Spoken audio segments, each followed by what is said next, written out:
Whispers from Below, a horror podcast by Justin W. Geis. Scary stories, both real and fake. Hello, listeners. Welcome to Season 2, Episode 15 of Whispers from Below, a podcast by a madman for madmen.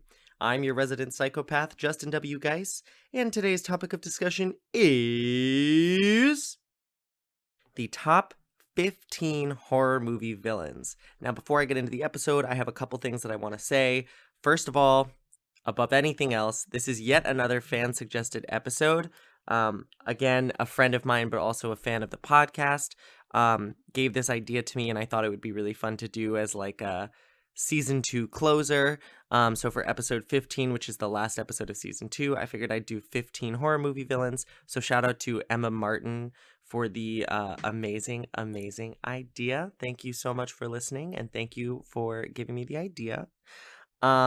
Second thing I want to say is, if you haven't already, please go check out the Whispers from Below website. I know I mention it every single time. It's whispersfrombelow.com. It's really cool. Go check it out. There's all kinds of merch on there. There is a page where you can download episodes. There's all sorts of great stuff. Please go check it out. You can contact me directly through that page, and it's really cool and really awesome. So, last thing I want to say, I think that this episode is pretty chill. I think that most listeners would be able to get through this episode and wouldn't really have too much of an issue.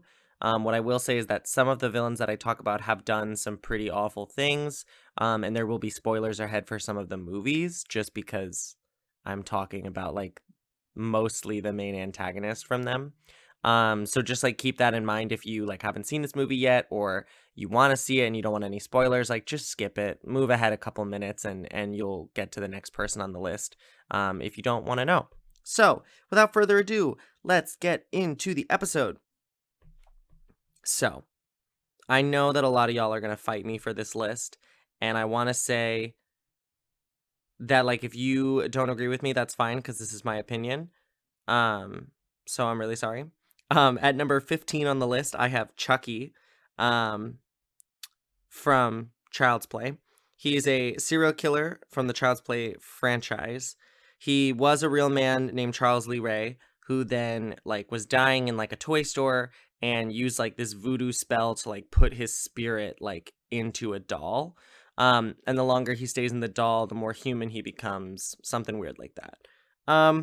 I put him at the bottom of the list because I do think that Chucky is iconic, and not including him on the list would be, in my opinion, very rude.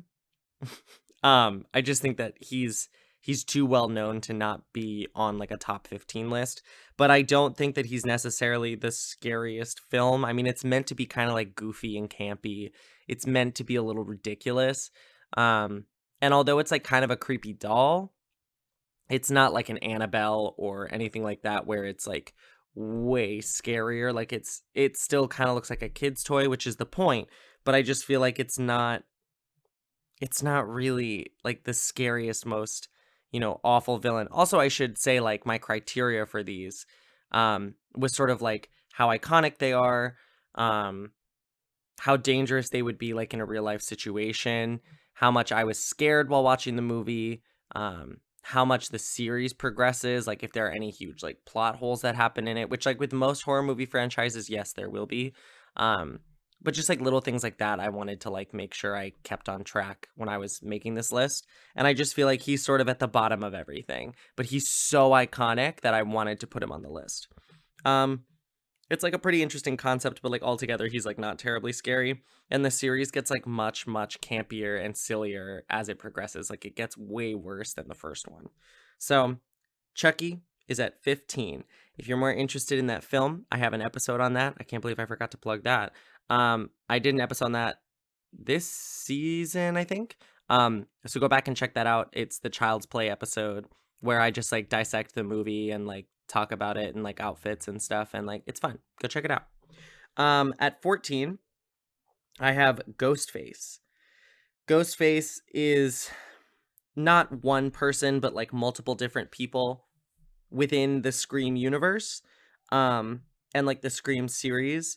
it's a basic costume that we all know, and that's why they used it. Like, that was the point of it, because it's a basic costume in that universe as well. So it was hard to track like who would have access to that costume, because everybody has access to that costume.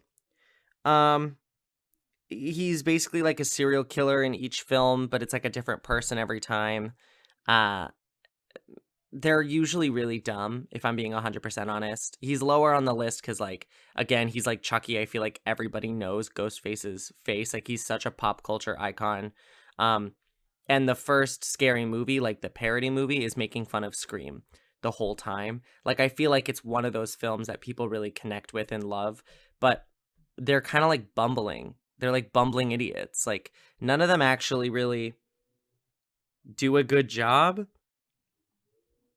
Like, they're all kind of bad at killing people, but then they have like these like weird, like convoluted schemes of like fleshing it out and blah blah blah, and it like doesn't really make sense, and there are a lot of plot holes, and I don't know. I put him lower on the list because it doesn't really scare me. Like, I feel like I could fight off a ghost face and escape with my life, whereas I feel like with a lot of other killers, like there's no way I would be able to get out, if that makes any sense.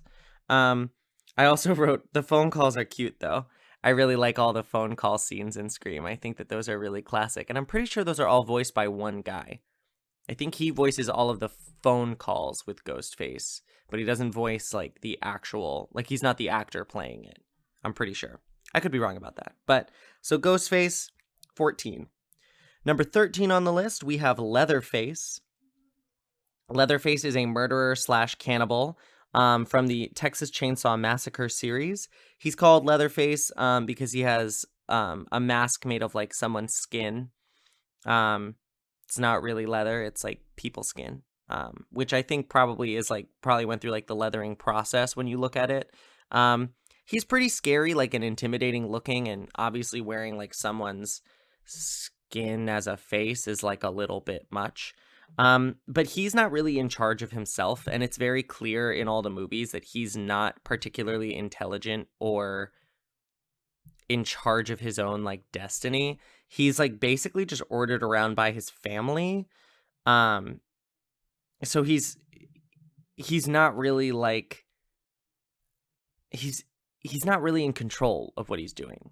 So like he's not the one planning out these murders or doing anything. He's just like the brawn that like kind of grabs you or like kills you for the cannibal family, but he's not really like doing most of the killing. And I think in the first movie he's not even like a big part of it, if I remember. And I could be remembering that incorrectly, but I think he's like the first person you meet, but the main focus is on the family and how they're interacting. And then in the later movies, I feel like he gets more like screen time.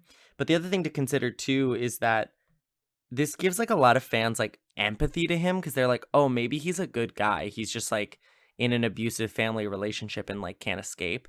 And that makes him much less scary to me. The idea that like he's just kind of being bullied around, and if he really wanted to, if he was smart enough to, he could like leave them and not have to do what he's doing. Like, it just makes him a little less scary. But at the same time, for some people that might make him scarier, because family values are super important to people, and so that could play into his sort of like terrifyingness, like he has to protect his family or something like that. I don't know. I put him at 13. I think he's pretty scary. He definitely deserves to be on the list, but I don't think he's up there. The other thing I really like about him is that they took like real life serial killers as an inspiration for him, and they didn't just like pick up a random thing. He's inspired by Ed Gein. Again, I'm sorry to keep plugging this all the time. I feel like I've done this in a couple episodes recently. But I have an episode on Ed Gein in season 1 or season 2, I don't remember. But it was like relatively recently. I say that it was probably like 8 months ago. But I have an episode on Ed Gein. You should go take it out. Take it out. You should go check it out. He's a pretty interesting person. And he pops up on this list again. But I love that they took like real life inspiration from someone to create this fictional character. I kind of love when they have an idea of something and they use like something that makes it a little bit more real to sort of add the creep factor in. I don't know. I appreciate that. So 13, Leatherface. Number 12 on our list. This is where I think you're all going to fight me. If you have an opinion, feel free to let me know. If you think people should be higher on the list, lower on the list, anything like that, you can shoot me a message on Instagram. It's whispers from below. No spaces, no underscores, no capitals, no nothing. I'm plugging this a little early, but I know that this one is going to cause a little bit of uproar. And you can also contact me through the website, whispersfrombelow.com. There's a contact page, and you can send me a message. Because, again, this is just like my opinion. But at number 12, I have Pennywise. Cue the booze and the rotten vegetables being thrown at me. I just think, like, while he could be a potentially scary design, specifically to me, like, I really don't like clowns, as I've talked about in a previous episode about clowns, which you should go check out now. I guess this episode is just me telling you to go listen to the rest of the podcast. So, like, go do that. I'll just start saying I have an episode on that, and then we'll be done. But I really don't like clowns, and so I think that's part of the reason why he's scary to me. But he only comes out once every like 27 years. He's supposedly like this ancient, like cosmic evil beast that like feeds on children in this like town in Maine because it's a Stephen King book. And so of course it's in Maine, but like that it's only every 27 years. So like, yeah, you might be unlucky and be a kid at that time, but also like you could completely miss that time and be totally fine as an adult and like not have to worry about it, you know, like unless you piss him off. But like the other thing that really bothers me about it is the reason that he's a clown is because we all think clowns are scary, right? So that's part of the reason why he's like meant to be a clown. But clowns like don't really lure kids in anymore. Like that's not a thing that kids are really like drawn to are clowns. It's more of a like you're a weirdo if you like clowns. And he can shapeshift. Like it's very clear because in spoilers, he's basically just like a giant spider beast. It is just like a giant spider beast. It's not really like a person, right? Why would you choose a clown then? Why wouldn't you choose like something that's actually going to lure a child in? Like why wouldn't you be like a puppy that's like hurt? And then like obviously everybody's going to go help the puppy that's going to get hurt and then you can eat them rather than like fucking with them for like literally years until you decide to kill them because you're bored. And then when you decide to kill them, they have somehow now they know who you are and have done enough research that they can stop you. Like just kill them right off the bat. I just don't get it. He gets beaten up by kids and then the adults later kill him as well. So he like clearly isn't that powerful, I guess. And I just think the whole clown thing is like very played out. The other thing that really upset me, especially with the new version, the newer version of it versus the mini series that they did, I also like love Tim Curry with like all my heart, so that could be part of it. It was so spooky, like his design in the new film was so scary that the idea of him being a clown to like lure kids in was like totally lost because he was so scary looking, like no child would go near him. Whereas Tim Curry still looked silly and goofy. I could see a kid going towards that. And then like he opens his mouth and like I just felt like that performance of being like goofy and silly made more sense for the character than the creepy drooly clown that we got. I liked the new design and I thought it was really cool from like an aesthetic standpoint, but I think like contextually it doesn't really make a whole lot of sense for the film. All that to be said, I put Pennywise at 12. He is higher up on the list because I really hate clowns. And so he does really scare me. I just don't think that he necessarily deserves to be any higher than that. Definitely not top 10 for sure. Fight me. At number 11, we have Pamela Voorhees. She is Jason Voorhees' mother, and she appears in the first Friday the 13th. She's the main antagonist in it, and then she appears in a couple of the other ones as like a spooky ghost, I'm pretty sure, and she is like a jumping off point for a lot of other films in the series. Fun fact for those of you that don't know, minor spoiler, Jason like isn't even in the first movie. He's fully not in it at all. It's not until the second movie that they reveal that he's even alive. We think that he died. The whole reason that she is there is because she thinks that the camp counselors like let her kid drown. And so she like goes and murders everybody to like prove a point. Like what a crazy bitch. Like that's insane, but also like good for you. Like, you could have just sued them, but no, no, no, no, no, no, no, no, no. You said they have to die too. She supposedly like has these hallucinations of him, like in her head, telling her like, I'm in pain, you have to kill them, blah blah blah. And later you find out that in the second one he's alive. So I think part of that is explained by like, and I haven't really seen much of the Friday the 13th series. Whoa, Friday the 13th series. I'm still like working through it. So like those of you that are huge fans of it, like correct me if I'm wrong. But he like tells her to go kill people or whatever as like an apparition, but he's like not an apparition. Um, I do think that the overprotective mother trope is kind of something that we've seen a lot nowadays, but back then it wasn't necessarily something that we had seen a lot of. And so I think that it was like a really good plot twist because it sort of appeared like it was going to be.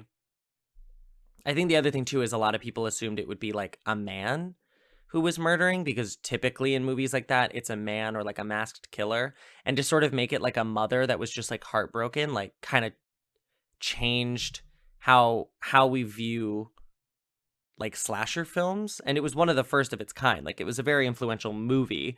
And I just think Pamela Voorhees is a very interesting character. I do think that she's lower on the list because she is older, and she's very easily like taken down. That's why a lot of her kills happen like by surprise or like secretly. I just feel like she's not strong enough to sort of go in a head-on fight with you. So if you caught her in the act, you could probably take her down. So she's lower on the list. But I just think her mental state was interesting enough that she deserved to be a little bit higher on the list. So Pamela Voorhees, number 11. We're now into the top 10. At the bottom of the top 10, I have Pinhead. For those of you that don't know, Pinhead is sort of like the face of the Cenobites in the Hellraiser series, who are kind of just like, for lack of a better term, like sex demons, kind of. They're like torture demons. I don't know a whole lot about the Hellraiser series. I've only seen the first one, and it's not. I don't think it's really for me. I do want to watch them just to say that I have, but it's not a series that I'm like. It's not on my list right now. I'm not particularly like interested in it. For those of you that don't know, in October I try to watch as many like scary movies as possible and try to like bang them out. Like if I ever get bored, I just like turn one on. And a lot of times it's movies that I've seen before. I'm a huge Tim Burton fan, so a lot of times it's like Nightmare Before Christmas or Beetlejuice or Frankenweenie, like stuff like that. But sometimes, you know, it's stuff that I haven't seen before. So it just depends. But this is definitely not one that's on my list for this month. I'm not really like super interested in it, but I do think that he's an interesting enough character. He's like a potentially demonic being, like no one's like really sure. And he was created from like this like sadomasochistic sexual play fantasy thing, which I think is really cool. And you can sort of see like elements of that in like the pins in his head and all that sort of stuff. He was at one point a real man, but then he changed over time. And I think what makes him interesting as a villain is the fact that he's so intelligent. I think the problem with a lot of horror movie villains that we saw back when Hellraiser came out, it was a lot of like, we were getting into the slasher genre more. So we were starting to get into Leatherface, Jason, you know, we were getting into like, I think Saw was later, but like that sort of vibe of like the killer isn't really what's gruesome, it's what they're doing. And this sort of took a step back and made him intelligent, more like Dracula, like Bram Stoker's version of Dracula, where he's like extremely intelligent, he's talking, he's articulate, very well spoken, like things like that. I think it creates a more interesting character, especially considering the fact that he's sort of evolved from this like primal urge, like this sadomasochistic thing, to then become this like hyper intelligent being. It's just like it creates a very interesting character for me. I like his design a lot. I think he's cool. Easily recognizable. It's one of those things that like you see him and you're like, oh, I know who that is. I just don't know what he's from. Like you would know that character, I think, more than you would know the films at this point in time. And I think that that's important for a character design to have like a lasting effect on the person that's viewing it. The one thing that I think is like a little meh about him is like, as long as he's still in the puzzle box, you're pretty much safe. Like, just don't piss him off and don't open the puzzle box and you're like fine. And he has like a semblance of like a moral code to a point. Like, if you open the box, you're the one getting caught. Like, it's not really going to revolve around anybody else. At least that's how it is in the first film. I don't really know if that changes in the other ones. I know you meet some of the other Cenobites like Chatterbox and stuff like that in the other ones. But as far as I know, Pinhead is sort of like the ringleader, and he's very like, well, you didn't touch it, so like you're fine, but like don't touch the box. And that sort of makes him a little less scary, because as long as you follow the rules, then you're totally fine. But I put him at 10. Pinhead's at 10. Number 9, we have Jason Voorhees himself. I do think that he goes above Pinhead and his mother. He is the main antagonist throughout the Friday the 13th series. Though he's not in the first film, really, he is the catalyst for the events in the first film. And then from that point forward, he goes to like seek revenge for those that have like killed his mother. Because he's a mama's boy. I think that's important too. So he's alive. He's not dead. So he kind of just like goes on like a bit of a rampage. And I think what's interesting about Jason is that he is like more human and more humanoid. I do think that like the fact that his design changed over time was really interesting, because like in movies like Hellraiser or Chucky or anything like that, well, Child's Play, it's not, the movie isn't called Chucky, but you know what I mean. They came out of the gate with like, this is our character design and this is what he's gonna look like, especially in like Scream. But what's interesting is Jason's design and his weapons like changed as the movies progressed based on like things that he could obtain from people, which I think is interesting to sort of create a killer that you don't necessarily know what he's going to look like when he gets at you. Yeah, I think he kind of sparked the slasher genre, and I think he's a very important character. Is he like one of my personal favorites? Maybe not, but I do think he deserves to be high on the list for the lasting power that he's had in the like horror community. I don't know about you, but I personally hate having to go to the grocery store. It takes up so much of my day when I could be starting a new hobby with that time, like soap carving or collecting the sick bags out of airplanes. With Instacart, it makes grocery shopping fast and easy, all while allowing me to stay in my underwear. Instacart allows you to order all of the things you usually get from your local stores, delivered to your door in as fast as 1 hour. Not only that, but it will also give you smart suggestions for new items based off of your preferences, as well as highlight deals to help you save some money. The shoppers handpick perfect produce and make sure that your eggs get to you safely. You can get free delivery on your first order over $35 by following the link in the show notes. This also lets Instacart know that we sent you, and it helps support Whispers from Below. So if you hate grocery shopping as much as I do, try Instacart today and enjoy getting your groceries the easy way. At number 8, we have Norman Bates. Norman Bates is the antagonist in Psycho, and he is again inspired by Ed Gein. In a different way, not with the skin, but in the relationship that Ed Gein had with his mother. Please go back and listen to that episode, because I really love that episode personally. That's one that I like am really proud of and like a lot.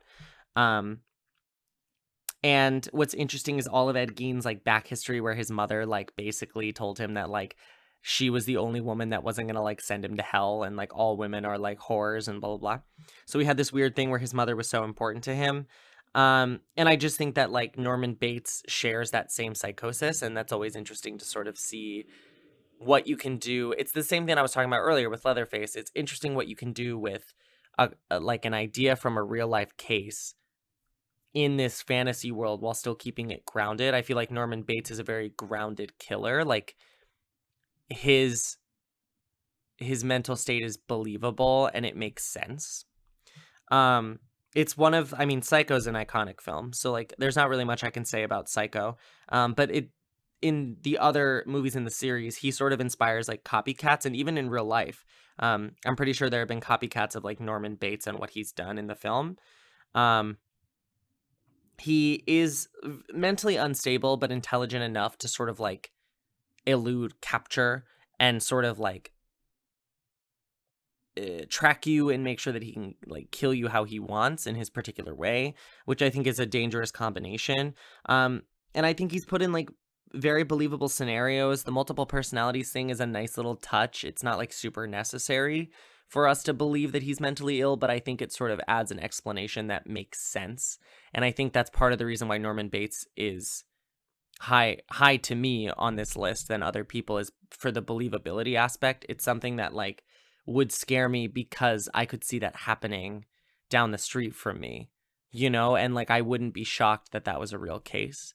So Norman Bates is number 8. Not much else to say about that one. At number 7, we have Jack Torrance. He is the protagonist, but also the antagonist of The Shining. He's pretty much just like a normal guy that gets driven to insanity by like these spooky evil spirits in the hotel he's staying in, as well as like his alcoholism and his childhood trauma. Again, this is one of those where like I feel like this is a believable scenario until you get to like Dr. Sleep, where it's sort of explained that there are like spooky, scary skeletons that live there that are kind of like creeping him out. If you go off the basis that it's just his mental instability, it becomes a much more believable scenario, and I can see again this happening and I wouldn't be shocked. There's like so much tension in this film, and he specifically, that character creates so much tension in the film because you're following him as the lead for a good portion of it, and then all of a sudden he has this flip and you realize that he's the villain. And it's one of those things that like when I first watched it, I knew nothing about it and wasn't expecting that to be the outcome. And I think that was really shocking and had like a lot of like lasting power. I mean, Jack Nicholson is one of my favorite actors of all time as well.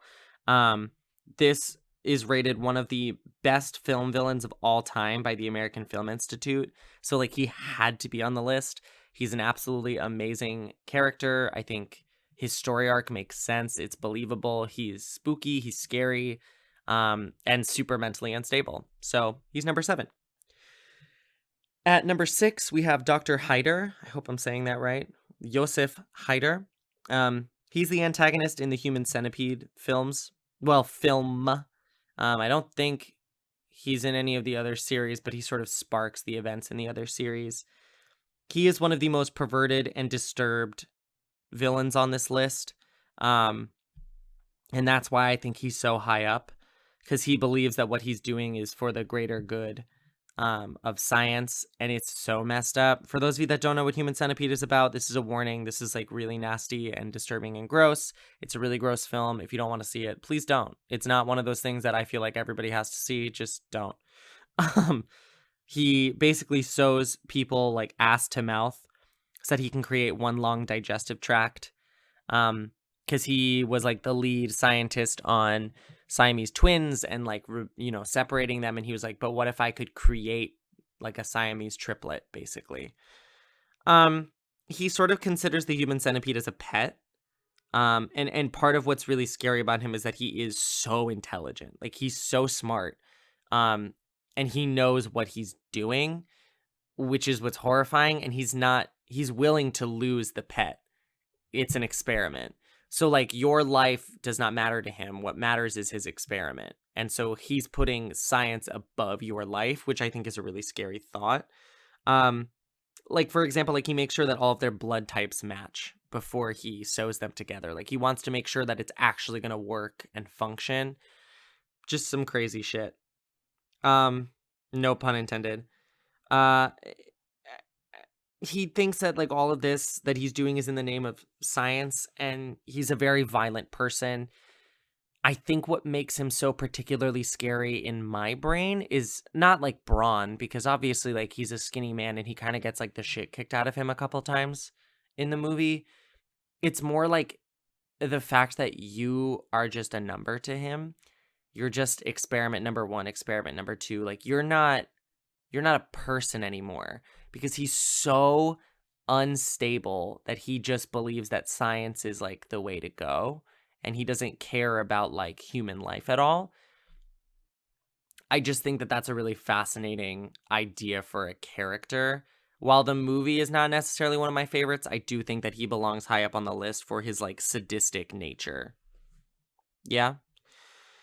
All right. we're in the top 5 now. These are like my top 5 like all-time favorite characters. And yeah, let's get into it. So number 5 is Hannibal Lecter. And I would have put him higher, so nobody come fight me, but I don't consider him a villain. I do not consider Hannibal Lecter a villain in Silence of the Lambs. He is like an anti-hero to me. He's not a villain. He's not a true villain, and so I didn't want to put him higher on the list because I don't think he deserves a villain spot. If we're talking like best cinematic horror movie characters, and we're not talking about like specifically like villains or anything like that, I do think he would end up a little bit higher on the list. But he's like, I just look at him as like an anti-hero. For those of you that don't know, he's like sort of he's a lead in it, but I don't know he's kind of a protagonist. He's also an antagonist in Silence of the Lambs.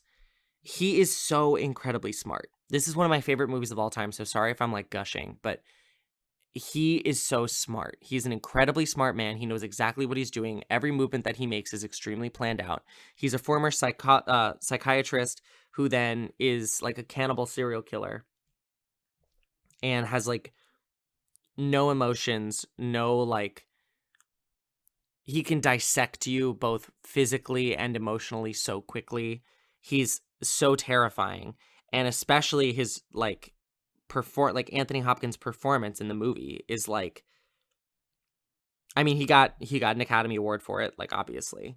And the American Film Institute rated him the top villain in American cinema in their 2003 list. And I agree with that. I think that, I don't agree that he's a villain. I agree that he deserves like a top spot on a list. But I think part of what makes him so interesting is that he is not interested in good or evil. He is interested in his own goals. So yes, he works with the police and he helps them catch Buffalo Bill, but it's to get him somewhere where he wants to be, where he can escape. He would have worked with Buffalo Bill if it meant that he could get out of jail. Like, it's all about his own self-preservation. And I think that makes him like a really fascinating character because he's so smart and every movement he makes is executed perfectly, completely planned out and thought out. Like, he escapes prison with literally just like, like the little thing on the pens. I'm holding one in my hand right now. That like you can clip it to like your shirt or whatever, or like to a page. With just like that, he manages to like murder 2 people and escape in an ambulance.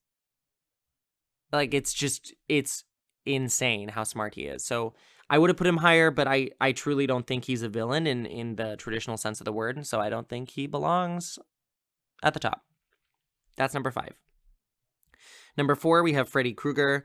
My mother has already told me that she does not agree with him being low on the list. She is terrified of Freddy Krueger. He's the antagonist of Nightmare on Elm Street in the whole series. He is a serial killer before and after death, which I think is an interesting thing to note. He was like, now he's like dead and he's like a spooky sort of like dream spirit. But beforehand, he was also like a murderer. So, you do what you love even after death. He hunts you in your dreams, which I think is really the thing that makes him way high on this list. That's number 1, an original idea. And number 2, I just think that it's a very scary thought because most of us think that when we're in bed and asleep, we're safe. Like, that's our safe place. And he sort of removes that safety net from you. And then what's interesting is if you see the movie and you get scared and you have a dream about him, you're going to be even more scared in the dream because you don't know if maybe this is a real thing, especially when you're younger. So I think that he definitely deserves at least top 5. I do think that he's kind of campy, and like the movies definitely get campier as they go. Like, one of his catchphrases is just like bitch. Like, that's ridiculous and absurd. But I do think that like his character design is really interesting, but also kind of scary. Like the burns and the way that his flesh looks, along with the clothing. His claw hand is iconic at this point. For I think it was either Father's Day or my dad's birthday. I don't remember which one. But I bought my dad like it's like a candy bowl but it's being held by like Freddy's hand coming out of like a grave. Um, and like stuff like that is really fun and iconic, and it leads you to like I think most people would think of Nightmare on Elm Street as that movie with Freddy Krueger. They don't necessarily know the name of it, but they know him really well. And I just think that like even sleeping you can't escape him is something that's like interesting to note.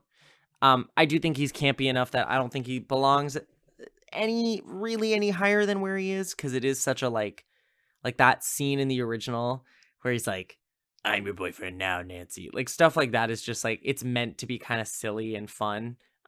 So I think he's a scary concept. If he would have been executed in a more realistic way, I think it could have been more interesting. But he still definitely gets to be up there. Good times. Top 3. At number 3, we have the Xenomorph. For those of you that don't know what that is the main antagonist in the Alien series. They're the big, scary black aliens with the mouths as tongues. They are an alien race with no higher goals than self-preservation. They are natural hunters.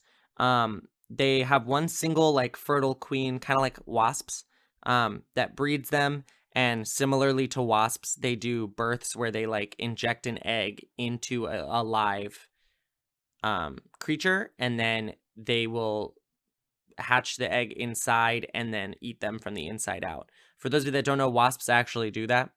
They do it in like worms and caterpillars and shit, and it's like really terrifying.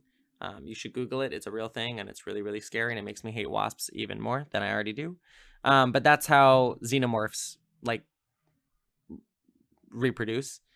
They also become adults in a matter of hours. So they go from like adolescence to adults very quickly, and then they go to seek out a new host for eggs for the queen. I think something that makes them so scary is that they are not intelligent creatures. They are creatures.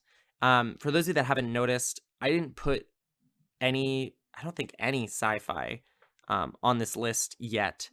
Sci-fi horror is not one of my favorite genres. I'm personally more into horrors where they're real or there's like spirits or spooky. Like sci-fi has just never been a horror genre that I've been like super duper obsessed about or interested in.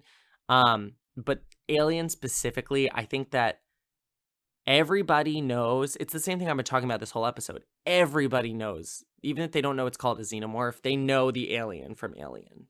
They know exactly what the reference is. Like, there's a reference of it in Spaceballs, and everybody gets it. Like, it's not that nobody knows what it is. The face huggers are iconic. Like, things like that from that film are so great. And I think part of it is the fact that they're not, like, super sentient creatures. They're just trying to survive, and they see you as a threat. And so they're going to take you out. It has nothing to do with you killed so-and-so, my mental state is messed up. It's just a matter of survival to them. And then to you, it's also a matter of survival. So, like, no one's wrong in that situation. No one's right in that situation. It's just you're both trying to survive, and one of you has to die in order for the other to survive, you know? I think that their character design is one of the best, if not the greatest character designs that I've seen from like a sci-fi horror. A lot of times when you finally see the creature, they're a lot less terrifying once you know what they look like. And I don't think that's the case with the xenomorph. I think even when you see him, it's still a scary monster. It still evokes fear from you. It doesn't take away from the terror factor that's been created throughout the film. So the xenomorph gets a third place spot. They medaled. They get bronze. Good job. Bring it back to space. In the second slot, I have Annie Wilkes. That is the main antagonist in Misery, which is another Stephen King novel and then film. Kathy Bates got an Academy Award for her portrayal of Annie in the film, if that gives you any indication of how well this character is fleshed out. She sort of sees herself as an angel of mercy. She's a nurse in training. She works for a while. But you start to find out, like, as the movie progresses, like, how insane she is. And she comes off just being very sweet, but a little bit off.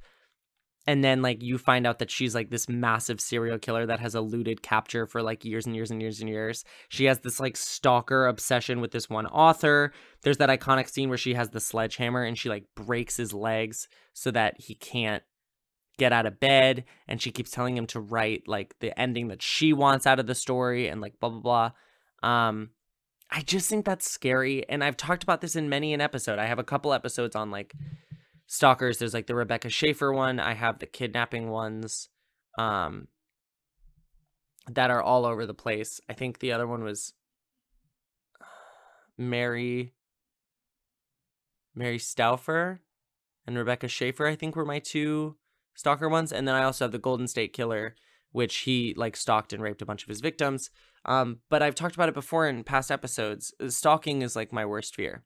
Absolutely one of the worst things I think can happen to anybody is having a stalker. I think it's so unnerving and horrifying, and I hate the idea of it. And so the fact that she like is so crazy and stalkerish, but then like is so nice at the same time, and like is mentally unstable but intelligent enough to elude the cops for this long and knows exactly what to do to like kill you, and you know you can't get out. Like, she is such a fleshed out, believable character with mental illness that is so horrifying. And I know probably I would assume a lot of you weren't expecting to see her on a list, especially when we talk about like iconic horror movie villains. I feel like she kind of gets a bad rap. Because people are like, well, she's just like a crazy girl, but she's not. Like, she's such a deep, fleshed out character that I think deserves way more credit than she gets. So I put her at second place on this list. She's also like extremely violent. Like, that's the other thing too. She's not just like crazy, but like can't do anything. Like, she puts her money where her mouth is. She will kick the shit out of you if you step to her. Like, she really is a force to be reckoned with, and people really just like sleep on Annie Wilkes. I really think she deserves more. She deserves better. So I gave her a second place slot. And in the number one slot, drum roll please, Michael Myers. I think a lot of you were expecting that once I got through the basic people and you were like, oh, he's not there on the list yet. He's probably gonna be number one. But yes, I put Michael Myers at the top of the list. He is the main antagonist of the Halloween series. For those of you that aren't aware, he is, I would say, the most iconic horror movie villain, I think, of all time. I would say so. Either that or like, I think visually, maybe Jason. But I think overall, like, Mike Myers really takes the cake for being iconic and having a look and a presence and a feel that everybody like knows about. He's an extremely strong, silent killer. Again, he's like a stalker. Like, he watches you. He makes sure he knows your patterns, your movements. He's not stupid. He doesn't speak. That's the other thing. He doesn't really make a lot of noise. He just like appears. He's so silent. And he's formidable. He's not a small person stalking you and then like inject you with a needle and then like drag you away. No. Like, he will kick the shit out of you, and he can, and he 100% will. And you don't really know his face because he wears the mask most of the time, which I think sort of adds to the spooky nature of him. Like, not being able to see your foe, your attacker, I think really adds to the horror aspect of it. He is an extremely like large, looming figure. And although he is like technically human, there's like a lot of things that like don't really make a whole lot of sense that he survives. He's just a very lucky person, and you can argue that like his determination, very anime, his determination is what like continues him forward, his determination to sort of murder his whole family. But even like when he was a kid, he was completely numb. Like, he murdered his sister when he was a kid and just like felt no remorse, like that. He doesn't feel anything, which is so scary. He's extremely determined. He plans his attacks well. He's always creating tension. Like, it's the small things, like especially in Halloween, it's the small things like in little scenes where he's not even a part of it, whatever, the car that he's driving will be in the background of the scene. So you get this like feeling without even knowing it that like something is happening just by like seeing that car and being like, I remember seeing that car somewhere earlier in the film. And then you put two and two together and you're like, oh my God, it's his car. Like that small details like that make him such a scarier character, because even as the audience, we're not clocking the fact that he's stalking her. I don't know. I'm gushing a lot. I really love Michael Myers. I think he's one of my favorite characters.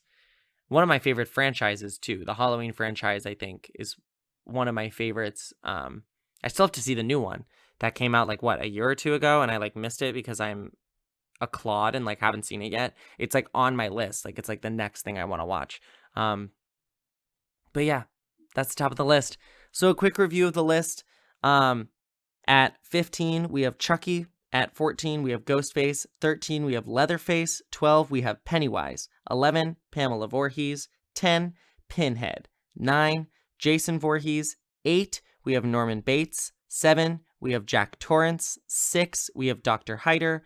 5, Hannibal Lecter. 4, Freddy Krueger. 3, Xenomorph. 2, Annie Wilkes. And number 1, Michael Myers. So that's pretty much all I have today. Again, shout out to Emma Martin for this episode idea. Thank you so much for listening, and thank you so much for giving me the idea for this episode. Normally, this would be the time. This is the end of season 2. This is the last episode. Normally, what I would do is I would take like a week or two off and kind of chill and rest and relax. But we're in quarantine, and I have nothing else going on right now, and I hold on to this podcast very dearly to my heart. So next week, there'll be an episode again, Monday, 8 a.m. Nothing, new, crazy, different. But it's going to be the start of season 3. So we're going to start with season 3, episode 1 next week, just to give more of a definitive end to everything and sort of keep them more even. I know season 1 was weird, and there's like an odd amount of episodes because I was going to continue going, and then a lot of personal stuff happened and whatever. But the number that's going to be for all the seasons is 15. I have a couple things to plug because, might as well. If you want to stay up to date on news, facts, anything, the best place to check is the Instagram page. That is Whispers From Below. No underscores, no capitals, no spaces, no nothing. It's pretty easy to find. I try to post there a couple times a week to keep everybody updated. If an episode's not going to go up, that's probably where I'll post about it. I'm still figuring out how to do like email blasts. For those of you that are members on the website, whispersfrombelow.com, you can sign up to be a member. It doesn't really do a whole lot right now, in truth, except let me know that you are supporting me, and I send you a little message, and it's an easy way to get in contact with me through either the Wix app or through the website contact page itself. There's merch on that website. We've got bomber jackets, we have clothing, we have pillowcases, hats, socks, stickers, computer cases, all sorts of things. Please go check it out. I really like how all of it turned out. It's really high quality stuff. It's awesome. Some of the merch is super cute, and it has the logo, but instead of Whispers From Below, it says Listeners From Below, which I thought was a really cute idea. No big deal. So go check it out. Yeah, I think that's pretty much it. If you want an episode like this where you've recommended it and you really want to see it, shoot me a message. And I write down all the ideas. I've had a couple people message me recently. I write them all down on a piece of paper, and then if I'm feeling, that week that this is the vibe, then I'll pick it. And you'll get a cool shout out on both the Instagram page and in the episode. So yeah. Remember, if you want to talk to me or fight me about any of the things on this list, just shoot me a message. Number 2, these are all just opinions. It's like totally fine. It's not a big deal. You're fine. And number 3, please wear a mask. Just please wear a mask. Just do it. Please.